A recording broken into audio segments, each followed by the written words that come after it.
ዝሙት ላይ ለመውደቅ በቃ አንድ ቴክስት አንድ ስልክ ብቻ ወዴት እያመራን ነው?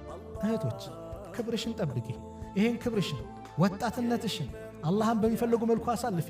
ወጣትነትሽን አታባክኒው። ወጣትነትሽን ነገ ርቆሽ ለመሄድ ሰው አትስጩ። አዎ ወንዶች ጉዳችሁን ስሙ። አብዛኛው ወንድ ሴትን እንደ ሎሚ ምጥጥ ያረግና ገርል ፍሬንድ ብሎ ልክ ጋብቻ ሲመጣ ይመጣና እኛ ጋር ኡስታዝ አቤት ላገባ ነው እና የመስኪን ልጅ የለችም ይላል።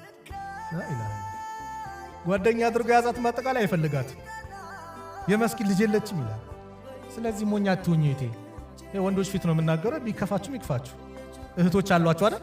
ለእህቶቻችሁ ስለምታስቡ ማለት ሞኛ አትሁኝ።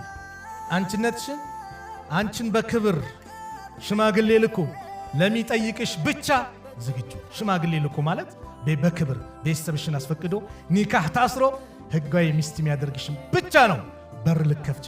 ለሌላው ነው ቀይ መስመር ነው። አይሆንም በይ። ቆርቆሮ አሳይቶሽ፣ ቆርቆሮ ማለት እህቴ መኪና ነው። ቆርቆሮ አሳይቶሽ ሊደልልሽ አንቺነትሽን ክብርሽን ሊያዋርድ ነይ ብሎ በገንዘብ አባብሎ ሲጠራሽ ፈቃለት ያለች ኢኒ አኻፉላህ እኔ አላህ አፈራለሁ ካለች እሷም የማንም ጥላ በሌለበት ሰዓት አላህ እርሱ አርሽ ጥላ ስር ይመድባታል።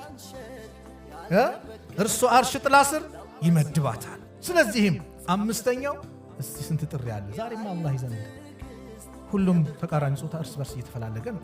ቀላል ሆነ እኮ ወላሂ።